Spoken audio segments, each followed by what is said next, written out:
ನಮಸ್ಕಾರ. ಇವತ್ತು ನಾವು ಮತ್ತಾಯನ ಸುವಾರ್ತೆಯ ಒಂದು ಆ, ತುಂಬನೇ ಆಳವಾದ ಘಟನೆ ಬಗ್ಗೆ ಚರ್ಚೆ ಮಾಡೋಣ. ಖಂಡಿತ. ಒಂದು ಕ್ಷಣ ಕಲ್ಪನೆ ಮಾಡ್ಕೊಳ್ಳಿ. ಯೇಸು ಮತ್ತು ಅವರ ಮೂವರು ಆಪ್ತ ಶಿಷ್ಯರು ಒಂದು ದೊಡ್ಡ ಬೆಟ್ಟದಿಂದ ಇಳಿದು ಬರ್ತಾ ಇದ್ದಾರೆ. ಹ್ಮ್ ಕೆಲವೇ ಕ್ಷಣಗಳ ಹಿಂದೆ ಅವರು ಒಂದು ಅದ್ಭುತವನ್ನು ನೋಡಿದ್ದಾರೆ. ಯೇಸುವಿನ ಪ್ರಕಾಶಮಾನವಾದ ದೈವಿಕ ರೂಪವನ್ನು. ಹೌದು, ರೂಪಾಂತರದ ಘಟನೆ. ಎಕ್ಸಾಕ್ಟ್ಲಿ. ಅವರ ಜೊತೆ ಮೋಶೆ ಮತ್ತು ಪ್ರವಾದಿ ಎಲಿಯಾ ಇಬ್ರೂ ನಿಂತು ಮಾತಾಡೋದನ್ನ ಕಣ್ಣಾರೆ ಕಂಡಿದ್ದಾರೆ. ಆ ಒಂದು ದೈವಿಕ ಅನುಭವದಿಂದ ಕೆಳಗ್ ಬರ್ತಾ ಇರುವಾಗ ಅವರ ತಲೆಯಲ್ಲಿ ಒಂದು ಹಳೆಯ ಪ್ರಶ್ನೆ ಮತ್ತೆ ಮೂಡುತ್ತೆ. ಹೌದು, ಒಂದು ಗೊಂದಲ. ಹಾಗಾಗಿ ಅವರು ಯೇಸುವನ್ನು ಕೇಳಿಯೇ ಬಿಡ್ತಾರೆ. ಒಂದು ನಿಮಿಷ, ಧರ್ಮಶಾಸ್ತ್ರಜ್ಞರೆಲ್ಲ ಹೇಳ್ತಾರಲ್ಲ, ಮೆಸ್ಸಿಯಾ ಬರೋದಕ್ಕೂ ಮುಂಚೆ ಪ್ರವಾದಿ ಎಲಿಯಾನೇ ಮೊದಲು ಬರಬೇಕು ಅಂತ. ಇದರ ಅರ್ಥವೇನು? ಇದು ಕೇವಲ ಒಂದು ಪ್ರಶ್ನೆ ಅಲ್ಲ ಅಲ್ವಾ? ಖಂಡಿತ ಅಲ್ಲ. ಇದರ ಹಿಂದೆ ಹಳೆಯ ಒಡಂಬಡಿಕೆಯ ಭವಿಷ್ಯವಾಣಿ ಮತ್ತು ಯಹೂದಿ ಜನರ ನಂಬಿಕೆಗಳ ಬಗ್ಗೆ ಒಂದು ದೊಡ್ಡ ಗೊಂದಲವೇ ಇದೆ. ಹಾಗಾದ್ರೆ ಇವತ್ತಿನ ನಮ್ಮ ಚರ್ಚೆಯ ಗುರಿ ಏನು ಅಂದ್ರೆ, ಯೇಸು ಕೊಟ್ಟ ಆ ಚಾಣಾಕ್ಷ ಉತ್ತರವನ್ನು ಬಿಡಿಸಿ ನೋಡುವುದು. ಮತ್ತು ಅದರಲ್ಲಿ ಅಡಗಿರುವ ಆಳವಾದ ಸತ್ಯಗಳನ್ನು ಅರ್ಥ ಮಾಡ್ಕೊಳ್ಳೋದು. ಸರಿ, ಶುರು ಮಾಡೋಣ. ಖಂಡಿತ. ಯೇಸುವಿನ ಉತ್ತರ ನಿಜಕ್ಕೂ ಅದ್ಭುತ. ಅದರಲ್ಲಿ 2 ಭಾಗಗಳಿವೆ. ಮೊದಲ ಭಾಗದಲ್ಲಿ ಅವರು ಶಿಷ್ಯರ ಪ್ರಶ್ನೆಯನ್ನು ಒಪ್ಪಿಕೊಳ್ತಾರೆ. ಅವರು ಹೇಳೋದು, ಹೌದು, ಎಲಿಯನು ಬಂದು ಎಲ್ಲವನ್ನೂ ಸರಿಪಡಿಸುವನು ಅನ್ನೋದು ನಿಜ. ಈ ಮಾತಿನ ಮೂಲಕ ಮಲಾಖಿ ಗ್ರಂಥದಲ್ಲಿ ಬರುವ ಪ್ರವಾದನೆಯನ್ನು ಅವರು ದೃಢಪಡಿಸ್ತಾರೆ. ಓಕೆ, ಅಂದ್ರೆ ಮಲಾಖಿ 4.5ರಲ್ಲಿ ಲೀಲಿರೋ ಭವಿಷ್ಯವಾಣಿಯನ್ನು ಅವರು ಒಪ್ಕೊಳ್ತಿದ್ದಾರೆ. ಹೌದು, ನೀವು ಕೇಳಿದ್ದು ಸರಿ, ಶಾಸ್ತ್ರಜ್ಞರು ಹೇಳ್ತಿರುವುದರಲ್ಲಿ ಸತ್ಯಾಂಶ ಇದೆ ಅಂತ ಸ್ಪಷ್ಟಪಡಿಸ್ತಾರೆ. ಸರಿ, ಅಂದ್ರೆ ಅವರು ಶಿಷ್ಯರ ಪ್ರಶ್ನೆಯನ್ನು ತಳ್ಳಿ ಹಾಕಲಿಲ್ಲ, ಅದೆಲ್ಲ ಸುಳ್ಳು ಅಂತ ಹೇಳಲಿಲ್ಲ. ಬದಲಿಗೆ ಹೌದು, ಆ ಪ್ರವಾದನೆ ನಿಜ ಅಂತ ಒಪ್ಕೊಂಡ್ರು. ಇದು ಅವರ ಗೊಂದಲಕ್ಕೆ ಸಿಕ್ಕ ಮೊದಲ ಸ್ಪಷ್ಟನೆ. ಹೌದು, ಆದ್ರೆ ಇಲ್ಲಿಂದಲೇ ವಿಷಯಕ್ಕೆ ನಿಜವಾದ ತಿರುವು ಸಿಗೋದು. ಯೇಸು ತಮ್ಮ ಉತ್ತರದ 2ನೇ ಭಾಗದಲ್ಲಿ ಒಂದ್ ರೀತಿ ಶಾಕಿಂಗ್ ಸತ್ಯವನ್ನು ಹೇಳ್ತಾರೆ. ಓಕೆ. ಅವ್ರು ಹೇಳಿದ್ದು, ಆದ್ರೆ ನಾನ್ ನಿಮ್ಗೆ ಹೇಳ್ತೀನಿ, ಎಲಿಯನೂ ಈಗಾಗ್ಲೇ ಬಂದಾಗಿದೆ. ಇದನ್ನೊಮ್ಮೆ ಯೋಚಿಸಿ. ಶಿಷ್ಯರು ಭವಿಷ್ಯದಲ್ಲಿ ನಡೆಯಲಿರುವ ಒಂದು ಘಟನೆ ಬಗ್ಗೆ ಕೇಳ್ತಿದ್ರೆ, ಯೇಸು ಅದು ಈಗಾಗಲೇ ನಡೆದು ಹೋಗಿದೆ ಅಂತ ಹೇಳ್ತಿದ್ದಾನೆ. ಇದು ಅವರ ಎಲ್ಲಾ ಕಲ್ಪನೆಗಳನ್ನೇ ತಲೆಕೆಳಗೆ ಮಾಡಿದ ಒಂದು ಮಾತು. ಖಂಡಿತವಾಗಿ ತಲೆಕೆಳಗೆ ಆಗಿರಬೇಕು. ಹೌದು. ಈಗಾಗಲೇ ಬಂದಾಗಿದೆ ಅಂತ ತಕ್ಷಣ ಅವರ ಮನಸ್ಸಲ್ಲಿ ಯಾರು, ಯಾವಾಗ, ನಮಗ್ಯಾಕೆ ಗೊತ್ತಾಗ್ಲಿಲ್ಲ ಅಂತ 1000 ಪ್ರಶ್ನೆಗಳು ಬಂದಿರಬೇಕು. ಹಾಗಾದ್ರೆ ಯೇಸು ಯಾರ ಬಗ್ಗೆ ಮಾತಾಡ್ತಾ ಇದ್ರು? ಆ ಬಂದ ಎಲಿಯ ಯಾರು? ಆ ಬಂದ ಎಲಿಯ ಬೇರಾರೂ ಅಲ್ಲ, ಸ್ನಾನಿಕ ಯುವಾನ. ಸ್ನಾನಿಕ ಯುವಾನ? ಹೌದು. ಯೇಸು ಈ ಮಾತನ್ನು ಹೇಳಿದ ನಂತರ ಶಿಷ್ಯರಿಗೆ ಅದು ಯುವಾನನ ಬಗ್ಗೆ ಹೇಳಿದ್ದು ಅಂತ ಅರ್ಥವಾಯಿತು ಎಂದು ಸುವಾರ್ತೆ ಹೇಳುತ್ತೆ. ಆದರೆ ಇಲ್ಲಿ ಒಂದು ಪ್ರಮುಖ ಸೂಕ್ಷ್ಮತೆಯನ್ನು ನಾವು ಗಮನಿಸಬೇಕು. ಅದೇನು? ಯುವಾನ ಎಲಿಯನ ಪುನರ್ಜನ್ಮವಲ್ಲ. ಯಹೂದಿ ನಂಬಿಕೆಯಲ್ಲಿ ಪುನರ್ಜನ್ಮದ ಕಲ್ಪನೆ ಇಲ್ಲ. ಒಂದು ನಿಮಿಷ, ಇಲ್ಲಿ ನನಗೊಂದು ಡೌಟ್ ಇದೆ. ಕೇಳುಗರ ಪರವಾಗಿ ನಾನು ಕೇಳ್ತೀನಿ. ಯೋವಾನನ ಸುವಾರ್ತೆಯಲ್ಲಿ ಧರ್ಮಗುರುಗಳು ಯೋವಾನನ ಹತ್ರ ಬಂದು, ನೀನು ಎಲಿಯನೇನು ಅಂತ ಕೇಳಿದಾಗ ಅವನು ಸ್ಪಷ್ಟವಾಗಿ ನಾನಲ್ಲ ಅಂತ ಹೇಳ್ತಾನಲ್ಲ. ಇಲ್ಲಿ ಯೇಸು ಅವನೇ ಎಲಿಯಾ ಅಂತಿದ್ದಾನೆ, ಆದರೆ ಯೋವಾನ ನಾನು ಎಲಿಯಾ ಅಲ್ಲ ಅಂತಿದ್ದಾನೆ. ಈ ಗೊಂದಲವನ್ನು ಹೇಗರ್ಥ ಮಾಡ್ಕೊಳ್ಳೋದು? ಅತ್ಯುತ್ತಮ ಪ್ರಶ್ನೆ. ಇದುವೇ ವಿಷಯದ ತಿರುಳು. ಜನರು ಮತ್ತು ಧರ್ಮಗುರುಗಳು ಕೇಳ್ತಿದ್ದದ್ದು, ನೀನು ಅಕ್ಷರಶಃ ಸ್ವರ್ಗದಿಂದ ಇಳಿದು ಬಂದಿರುವ ಅದೇ ಹಳೆಯ ಪ್ರವಾದಿ ಎಲಿಯನೇ ಅಂತ. ಓ, ಲಿಟ್ರಲಾಗಿ ಕೇಳ್ತಿದ್ರು. ಎಕ್ಸಾಕ್ಟ್ಲಿ. ಆ ಅರ್ಥದಲ್ಲಿ ಯೋವಾನನು ಎಲಿಯನಲ್ಲ. ಹಾಗಾಗಿ ಅವನು ನಾನಲ್ಲ ಎಂದು ಹೇಳಿದ್ದು ಸತ್ಯ. ಆದರೆ ಯೇಸು ಹೇಳ್ತಿರುವುದು ಬೇರೆಯೇ ಅರ್ಥದಲ್ಲಿ. ಲೂಕನ ಸುವಾರ್ತೆ 1.17ರಲ್ಲಿ ಒಬ್ಬ ದೇವದೂತನು ಯೋವಾನನ ಜನನದ ಬಗ್ಗೆ ಹೇಳುವಾಗ ಒಂದು ಮಾತು ಹೇಳಿರ್ತಾನೆ. ಏನು ಅಂತ? ಅವನು ಎಲಿಯನ ಮನೋಭಾವದಿಂದಲೂ ಸಾಮರ್ಥ್ಯದಿಂದಲೂ ಕರ್ತನ ಮುಂದೆ ಹೋಗುವನು ಅಂತ ಭವಿಷ್ಯ ನುಡಿದಿರ್ತಾನೆ. ಓಹೋ, in the spirit and power of Elijah ಅಂತಾರಲ್ಲ, ಆ ರೀತಿ. ಅಂದ್ರೆ ವ್ಯಕ್ತಿ ಅವನೇ ಅಲ್ಲ, ಆದ್ರೆ ಅವನಲ್ಲಿದ್ದ ಚೈತನ್ಯ, ಧೈರ್ಯ ಮತ್ತು ಉದ್ದೇಶ ಏಲಿಯನದ್ದೇ ಆಗಿತ್ತು. ನಿಖರವಾಗಿ. ಎಲಿಯಾ ಹೇಗೆ ಅಂದಿನ ಕೆಟ್ಟ ರಾಜನಾದ ಅಹಾಬನನ್ನು ನಿರ್ಭಯವಾಗಿ ಎದುರಿಸಿದನೋ, ಹಾಗೇ ಯೋವಾನನು ಕೂಡ ಅರಸ ಹೆರೋದನ ತಪ್ಪುಗಳನ್ನು ಸಾರ್ವಜನಿಕವಾಗಿ ಖಂಡಿಸಿದ. ಇಬ್ಬರೂ ದೇವರ ಸತ್ಯಕ್ಕಾಗಿ ರಾಜರನ್ನೇ ಎದುರು ಹಾಕ್ಕೊಂಡವರು. ಸೊ ಇದೊಂದು ಆಧ್ಯಾತ್ಮಿಕ ಉತ್ತರಾಧಿಕಾರದ ತರಹ. ಅದೇ. ಯೋವಾನನು ಎಲಿಯಾನ ಪಾತ್ರವನ್ನು ನಿರ್ವಹಿಸಲು ಬಂದಿದ್ದನೇ ಹೊರತು ಎಲಿಯಾನಾಗಿ ಪುನರ್ಜನ್ಮ ತಾಳಿ ಬಂದಿರಲಿಲ್ಲ. ಈ ಸೂಕ್ಷ್ಮ ವ್ಯತ್ಯಾಸವನ್ನು ಅರಿಯದ ಕಾರಣದಿಂದಲೇ ಅಂದಿನ ಜನರಿಗೆ ಗೊಂದಲವಾಗಿದ್ದು. ಸರಿ, ಇದು ಸ್ಪಷ್ಟವಾಯಿತು. ಹಾಗಾದರೆ ಮುಂದಿನ ಪ್ರಶ್ನೆ. ಪ್ರವಾದನೆಗಳನ್ನು ಅಷ್ಟು ಆಳವಾಗಿ ಅಧ್ಯಯನ ಮಾಡಿದ್ದ ಧರ್ಮಶಾಸ್ತ್ರಜ್ಞರಿಗೆ, ಪಂಡಿತರಿಗೆ ಈ ಸತ್ಯ ಯಾಕೆ ಅರ್ಥವಾಗಲಿಲ್ಲ? ಯೋವಾನನೇ ಆ ಪ್ರವಾದನೆಯ ನೆರವೇರಿಕೆ ಅಂತ ಅವರು ಯಾಕೆ ಗುರುತಿಸಲಿಲ್ಲ? ಇದಕ್ಕೆ ಮುಖ್ಯ ಕಾರಣ ಅವರ ತಲೆಯಲ್ಲಿದ್ದ ನಿರೀಕ್ಷೆಗಳ ಭಾರ. ಅವರೊಂದು ಚಿತ್ರಕಥೆಯನ್ನು ಬರ್ಕೊಂಡ್ಬಿಟ್ಟಿದ್ರು. ಚಿತ್ರಕಥೆನಾ? ಹೌದು. ಅವರ ಪ್ರಕಾರ ಎಲಿಯನು ಅಕ್ಷರಶಃ ಸ್ವರ್ಗದಿಂದ ಬೆಂಕಿಯ ರಥದ ಮೇಲೆ ಇಳಿದು ಬರಬೇಕು. ಅವನು ಬಂದು ರೋಮನ್ ಸಾಮ್ರಾಜ್ಯವನ್ನು ನಾಶ ಮಾಡಿ ಇಸ್ರೇಲ್ ರಾಜ್ಯಕ್ಕೆ ರಾಜಕೀಯ ವೈಭವವನ್ನು ತಂದುಕೊಡ್ಬೇಕು. ಅದೊಂದು ದೊಡ್ಡ ಹಾಲಿವುಡ್ ಬ್ಲಾಕ್ಬಸ್ಟರ್ ಸಿನಿಮಾದ ತರಹ ಇರಬೇಕಿತ್ತು ಅವರ ಕಲ್ಪನೆಯಲ್ಲಿ. ಅಂದ್ರೆ ಅವರ ನಿರೀಕ್ಷೆ ಒಂದು ಅದ್ಭುತ, ಪವಾಡ ಸದೃಶ ಮತ್ತು ರಾಜಕೀಯ ಶಕ್ತಿಯ ಪ್ರದರ್ಶನವಾಗಿತ್ತು. ಹೌದು. ಆದ್ರೆ ದೇವರ ಯೋಜನೆ ಹೇಗಿತ್ತು? ದೇವರು ಕಳುಹಿಸಿದ್ದು ಮರುಭೂಮಿಯಲ್ಲಿ ಒಂಟೆಯ ಚರ್ಮದ ಬಟ್ಟೆ ಹಾಕ್ಕೊಂಡು ಜೇನುತುಪ್ಪ ಮತ್ತು ಮಿಡತೆಗಳನ್ನು ತಿನ್ನುತ್ತಾ ಸರಳ ಜೀವನ ನಡೆಸುತ್ತಿದ್ದ ಒಬ್ಬ ವ್ಯಕ್ತಿಯನ್ನು. ಅವರ ನಿರೀಕ್ಷೆಗೆ ತದ್ವಿರುದ್ಧ. ಖಂಡಿತ. ಯೋಹಾನನ ಸಂದೇಶವೂ ಅಷ್ಟೇ ಕಠಿಣವಾಗಿತ್ತು, ನೇರವಾಗಿತ್ತು. ಅವನು ಜನರ ಪಾಪಗಳನ್ನು ಮುಖಕ್ಕೆ ಹೊಡೆದ ಹಾಗೆ ಹೇಳಿ ಪಶ್ಚಾತ್ತಾಪ ಪಡಿರಿ ಎಂದು ಕೂಗಿ ಹೇಳುತ್ತಿದ್ದ.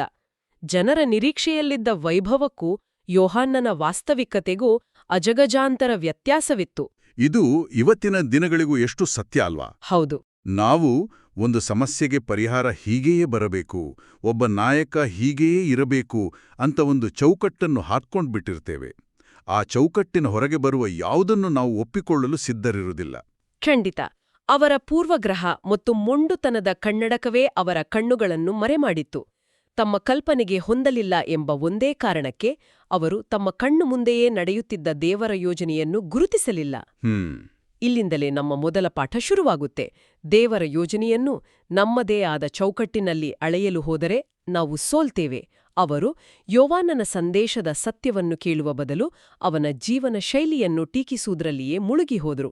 ಅವನಿಗೆ ದೆವ್ವ ಹಿಡಿದಿದೆ ಅಂತ ಸುಲಭವಾಗಿ ತೀರ್ಪು ಕೊಟ್ಬಿಟ್ರು. ಅಂದರೆ ಸಂದೇಶವಾಹಕ ತಮಗೆ ಇಷ್ಟವಾಗದಿದ್ದಾಗ ಸಂದೇಶವನ್ನೇ ತಿರಸ್ಕರಿಸಿಬಿಟ್ರು. ಇದು ನಮ್ಮ ಎರಡನೇ ಪ್ರಮುಖ ಪಾಠ ಇರಬೇಕು. ವ್ಯಕ್ತಿಯನ್ನು ನೋಡಿ ಸತ್ಯವನ್ನು ಅಳೆಯುವ ಅಪಾಯ. ನಿಜ, ಇದು ಬಹಳ ದೊಡ್ಡ ಅಪಾಯ. ಇದು ನಿಜಕ್ಕೂ ಎಚ್ಚರಿಕೆಯ ಮಾತು. ಸರಿ, ಈ ಗುರ್ತಿಸುವಲ್ಲಿನ ವೈಫಲ್ಯ ಕೇವಲ ಒಂದು ತಪ್ಪು ತಿಳುವಳಿಕೆಯಾಗಿ ಉಳಿಲಿಲ್ಲ ಅಲ್ವಾ? ಇಲ್ಲ, ಖಂಡಿತ ಇಲ್ಲ. ಯೇಸು ತಮ್ಮ ಮಾತನ್ನು ಮುಂದುವರಿಸುತ್ತಾರೆ. ಅವರು ಹೇಳುತ್ತಾರೆ, ಜನರು ಆತನನ್ನು ಗುರುತಿಸದೆ ತಮಗೆ ಇಷ್ಟ ಬಂದಾಗೆ ಹಿಂಸಿಸಿದೂ ಆಗಿದೆ. ಅಂತೆಯೇ ನರಪುತ್ರನು ಅವರ ಕೈಯಿಂದ ಯಾತನೆಯನ್ನು ಅನುಭವಿಸುವನು. ಇಲ್ಲಿ ಯೋವಾನನ ಯಾತನೆಗೂ ತಮ್ಮ ಯಾತನೆಗೂ ಒಂದು ನೇರವಾದ ಸಂಪರ್ಕವನ್ನು ಕಲ್ಪಿಸುತ್ತಿದ್ದಾರೆ. ಇದರ ಹಿಂದಿನ ಆಳವಾದ ಅರ್ಥವೇನು? ಇದು ಯೇಸುವಿನ ಬೋಧನೆಯ ಅತ್ಯಂತ ಆಳವಾದ ಮತ್ತು ಸ್ವಲ್ಪ ಕಠಿಣವಾದ ಭಾಗ. ಯೋವಾನನ ಅಂತ್ಯ ಮತ್ತು ತಮ್ಮ ಅಂತ್ಯದ ನಡುವೆ ಯೇಸು ಒಂದು ಅಳಿಸಲಾಗದ ಕೊಂಡಿಯನ್ನು ಸ್ಥಾಪಿಸುತ್ತಿದ್ದಾರೆ. ಇಲ್ಲಿನ ತರ್ಕ ಬಹಳ ಸ್ಪಷ್ಟ ಮತ್ತು ನೇರ. ಯೋವಾನ ಯಾರು? ಅವನು ಮೆಸ್ಸೀಯನ ದಾರಿಯನ್ನು ಸಿದ್ಧಪಡಿಸಲು, ಜನರನ್ನು ಸಿದ್ಧಗೊಳಿಸಲು ಬಂದ ಮುನ್ಸೂಚಕ. ಹೌದು, ದಾರಿ ಸಿದ್ಧಪಡಿಸಲು ಬಂದವನು. ದೇವರ ಯೋಜನೆಯಲ್ಲಿ ಅವನ ಪಾತ್ರ ಅತ್ಯಂತ ಪ್ರಮುಖ. ಆದ್ರೂ ಅವನಿಗೆ ಏನಾಯಿತು? ಅರಸ ಹೆರೋದ ಅವನನ್ನು ಸೆರೆಮನೆಗೆ ಹಾಕಿದ. ಕೊನೆಗೆ ಒಂದು ಹುಟ್ಟುಹಬ್ಬದ ಪಾರ್ಟಿಯಲ್ಲಿ ಅವನ ತಲೆಯನ್ನು ಕತ್ತರಿಸಿ ಅವನಿಗೆ ಹಿಂಸೆ ಕೊಟ್ಟು ಕೊಂದ. ಅಂದ್ರೆ ಯೇಸು ಒಂದು ಮಾದರಿಯನ್ನು ತೋರಿಸುತ್ತಿದ್ದಾರೆ.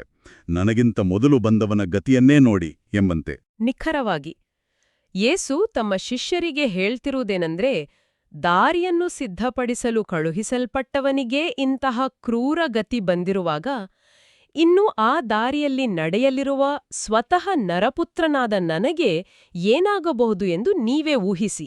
ಓಹೋ! ಮುನ್ಸೂಚಕನಿಗೆ ಸಿಕ್ಕ ತಿರಸ್ಕಾರ ಮತ್ತು ಹಿಂಸೆ ಮೆಸ್ಸಿಯನಿಗೂ ಸಿಗಲಿದೆ ಎಂದು ಯೇಸು ಇಲ್ಲಿ ಸ್ಪಷ್ಟವಾಗಿ ಸೂಚಿಸುತ್ತಿದ್ದಾರೆ. ಇದು ಅವರ ಶಿಷ್ಯರಿಗೆ ಒಂದು ದೊಡ್ಡ ಶಾಕ್ ಆಗಿರಬಹುದು. ಯಾಕೆಂದ್ರೆ ಅವರೂ ಕೂಡ ಯಹೂದಿ ಜನರಂತೆಯೇ ಮೆಸ್ಸಿಯ ಬಂದು ರಾಜಕೀಯವಾಗಿ ಅಧಿಕಾರ ಸ್ಥಾಪಿಸುತ್ತಾನೆ ಎಂದು ನಂಬಿದ್ರು. ಹೌದು. ಆದ್ರೆ ಯೇಸು ಹೇಳ್ತಿರುವುದು, ನನ್ನ ದಾರಿ ಅಧಿಕಾರದ ಸಿಂಹಾಸನಕ್ಕಲ್ಲ, ಯಾತನೆಯ ಶಿಲುಬೆಗೆ ಅಂತ. ಯೋವಾನನ ಸಾವು ಯೇಸುವಿನ ಸಾವಿನ ಮುನ್ಸೂಚನೆಯಾಗಿತ್ತು. ಹಾಗಾದ್ರೆ ಈ ಇಡೀ ಸಂಭಾಷಣೆಯನ್ನು ಒಟ್ಟಿಗೆ ಸೇರಿಸಿ ನೋಡಿದಾಗ ಇಂದಿನ ನಮ್ಮ ಜೀವನಕ್ಕೆ ಇದರಿಂದ ಕಲಿಯಬಹುದಾದ ಪಾಠಗಳೇನು? ನಾವೀಗಾಗಲೇ 2 ಪಾಠಗಳನ್ನು ಗುರುತಿಸಿದ್ದೇವೆ. ನಮ್ಮ ಚೌಕಟ್ಟಿನಲ್ಲಿ ದೇವರನ್ನು ಬಂಧಿಸಬಾರದು ಮತ್ತು ಸಂದೇಶವಾಹಕನನ್ನು ನೋಡಿ ಸಂದೇಶವನ್ನು ತಿರಸ್ಕರಿಸಬಾರದು. ಇನ್ನು 3ನೆಯ ಮತ್ತು ಬಹುಶಃ ಅತಿ ಮುಖ್ಯವಾದ ಪಾಠ ಯಾವುದು? ಮೂರನೆಯ ಪಾಠ ಯಾತನೆಯ ಕೊಂಡಿಯಿಂದಲೇ ಬರುತ್ತದೆ. ಸತ್ಯದ ಹಾದಿಯಲ್ಲಿ ತಿರಸ್ಕಾರಕ್ಕೆ ಸಿದ್ಧರಿರಬೇಕು. ಸಿದ್ಧರಿರಬೇಕು. ಹೌದು, ಜಗತ್ತು ಸ್ನಾನಿಕ ಯೋವಾನ್ನನನ್ನು ತಿರಸ್ಕರಿಸಿತು, ಅವನಿಗೆ ಹಿಂಸೆ ನೀಡಿತು. ಅದೇ ಜಗತ್ತು ಯೇಸುವನ್ನು ತಿರಸ್ಕರಿಸಿತು, ಅವರನ್ನು ಶಿಲುಬೆಗೇರಿಸಿತು. ಇದರ ಸ್ಪಷ್ಟ ಅರ್ಥವೇನೆಂದರೆ, ದೇವರ ಸತ್ಯವನ್ನು ಹಿಡಿದುಕೊಂಡು ನಡೆಯುವವರು, ಸತ್ಯಕ್ಕಾಗಿ ನಿಲ್ಲುವವರು, ಜಗತ್ತಿನಿಂದ ವಿರೋಧ, ತಿರಸ್ಕಾರ ಅಥವಾ ತಪ್ಪು ತಿಳುವಳಿಕೆಯನ್ನು ಎದುರಿಸಲು ಸಿದ್ಧರಾಗಿರಬೇಕು. ಇದು ಕೇಳಲು ಸ್ವಲ್ಪ ಕಷ್ಟವಾದರೂ ಇದೊಂದು ವಾಸ್ತವ. ಸತ್ಯದ ಹಾದಿ ಯಾವಾಗಲೂ ಸುಗಮವಾಗಿರುವುದಿಲ್ಲ. ಖಂಡಿತವಾಗಿಯೂ. ಅದು ಹೂವಿನ ಹಾಸಿಗೆಯಲ್ಲ, ಬದಲಿಗೆ ಮುಳ್ಳಿನ ಹಾದಿಯಾಗಿರಬಹುದು. ಯೋವಾನ ಮತ್ತು ಯೇಸುವಿನ ಜೀವನದಲ್ಲಿ ಇದು ಸತ್ಯವಾದಂತೆ ನಮ್ಮ ಜೀವನದಲ್ಲೂ ಇದು ಸತ್ಯವಾಗುವ ಸಾಧ್ಯತೆ ಇದೆ. ಹೌದು, ಮತ್ತು ಈ ತಿರಸ್ಕಾರ ಬಂದಾಗ ಅದನ್ನು ವೈಫಲ್ಯವೆಂದು ಭಾವಿಸಬೇಕಾಗಿಲ್ಲ. ಬದಲಿಗೆ ನಾವು ಸರಿಯಾದ ದಾರಿಯಲ್ಲಿದ್ದೇವೆ ಎಂಬುದರ ಸೂಚನೆಯೂ ಆಗಿರಬಹುದು. ಓ, ಯಾಕೆ ಹಾಗೆ? ಏಕೆಂದರೆ ನಾವು ಜಗತ್ತಿನ ಮೌಲ್ಯಗಳಿಗೆ ವಿರುದ್ಧವಾಗಿ ದೇವರ ಸತ್ಯದ ಪರವಾಗಿ ನಿಂತಿದ್ದೇವೆ ಎಂದರ್ಥ. ಅದ್ಭುತ. ಶಿಷ್ಯರು ಕೇಳಿದ ಒಂದು ಸರಳ ಪ್ರಶ್ನೆಯಿಂದ ಶುರುವಾದ ನಮ್ಮ ಈ ಚರ್ಚೆ, ಪ್ರವಾದನೆಯ ನೆರವೇರಿಕೆಯ ಸಂಕೀರ್ಣತೆ, ಮಾನವನ ಪೂರ್ವಗ್ರಹದ ಅಪಾಯಗಳು ಮತ್ತು ದೇವರ ಯೋಜನೆಯಲ್ಲಿ ಯಾತನೆ ಮತ್ತು ತಿರಸ್ಕಾರಕ್ಕಿರುವ ಪಾತ್ರದಂತಹ ಎಷ್ಟು ಆಳವಾದ ವಿಷಯಗಳನ್ನು ನಮಗೆ ಅರ್ಥಮಾಡಿಸಿದೆ. ಎಲಿಯನಾಗಿ ಬಂದ ಯೋವಾನನನ್ನು ಗುರುತಿಸಲು ಅಂದಿನ ಜನರು ವಿಫಲವಾದದ್ದು ಕೇವಲ ಒಂದು ಐತಿಹಾಸಿಕ ಘಟನೆಯಲ್ಲ. ಇಲ್ಲವೇಲಿಲ್ಲ. ನಮ್ಮ ನಿರೀಕ್ಷೆಗಳು ದೇವರ ಕ್ರಿಯೆಯನ್ನು ಮರೆಮಾಚುವ ಅಪಾಯ ಇಂದಿಗೂ ಅಷ್ಟೇ ಪ್ರಸ್ತುತವಾಗಿದೆ. ನಿಜ. ಕೊನೆಯದಾಗಿ ಕೇಳುಗರಿಗೆ ಒಂದು ಆಲೋಚನೆಗೆ ಹಚ್ಚುವ ಪ್ರಶ್ನೆಯನ್ನು ಬಿಟ್ಟು ಹೋಗಲಿಷ್ಟಪಡ್ತೇನೆ. ದಯವಿಟ್ಟು. ನಾವು ಇಂದು ಸ್ನಾನಕ ಯೋವಾನ್ನನು ಎಲಿಯನ ಪ್ರವಾದನೆಯನ್ನು ಹೇಗೆ ಪೂರೈಸಿದನು ಎಂದು ನೋಡಿದೆವು. ಅವನು ಯೇಸುವಿನ ಮೊದಲ ಬರುವಿಕೆಗೆ ದಾರಿ ಸಿದ್ಧಪಡಿಸಿದ. ಹೌದು. ಆದರೆ ಮಲಾಕಿ ಗ್ರಂಥದಲ್ಲಿರುವ ಮೂಲ ಪ್ರವಾದನೆಯು ಕರ್ತನ ಮಹಾ ಮತ್ತು ಭಯಂಕರ ದಿನಕ್ಕೆ ಮುಂಚೆ ಎಲಿಯನು ಬರುವ ಬಗೆಯೂ ಸ್ಪಷ್ಟವಾಗಿ ಹೇಳುತ್ತದೆ. ಅನೇಕ ವಿದ್ವಾಂಸರು ಇದನ್ನು ಪ್ರಪಂಚದ ಅಂತ್ಯದ ದಿನಗಳಿಗೆ ಸಂಬಂಧ ಕಲ್ಪಿಸುತ್ತಾರೆ. ಹಾಗಾದರೆ ನೀವು ಹೇಳುತ್ತಿರುವುದು, ಈ ಪ್ರವಾದನೆಗೆ 2 ನೆರವೇರಿಕೆಗಳಿರಬಹುದೇ? ಒಂದು ಯೋವಾನನ ಮೂಲಕ ಈಗಾಗಲೇ ಪೂರ್ಣಗೊಂಡಿದೆ ಮತ್ತು ಇನ್ನೊಂದು ಭವಿಷ್ಯದಲ್ಲಿ ನಡೆಯಬೇಕಿದೆ ಅಂತಾನಾ? ಅದೇ ಪ್ರಶ್ನೆ. ಈ ಪ್ರವಾದನೆಗೆ ಇನ್ನೂ ಪೂರ್ಣಗೊಳ್ಳಬೇಕಾದ ಇನ್ನೊಂದು ಮಗ್ಗುಲು ಇರಬಹುದೇ? ಯೇಸುವಿನ 2ನೇ ಬರುವಿಕೆಗೆ ಮುಂಚೆ ಎಲಿಯನಂತೆಯೇ ಇನ್ನೊಂದು ಪ್ರವಾದನಾತ್ಮಕ ವ್ಯಕ್ತಿ ಬರುವ ಸಾಧ್ಯತೆಯಿದೆಯಾ? ಇದು ನಾವು ಆಳವಾಗಿ ಯೋಚಿಸಬೇಕಾದ ವಿಷಯ. ಪ್ರಿಯರೇ, ಈ ಚಾನೆಲ್ ಅನ್ನು ಸಬ್ಸ್ಕ್ರೈಬ್ ಮಾಡಿ ಪ್ರತಿದಿನ ದೇವರ ವಾಕ್ಯವನ್ನು ಆಲಿಸುತ್ತಾ ಅದನ್ನು ಇತರರೊಂದಿಗೆ ಹಂಚಿಕೊಳ್ಳಲು ನಮಗೆ ನೆರವಾಗಿರಿ. ಧನ್ಯವಾದಗಳು.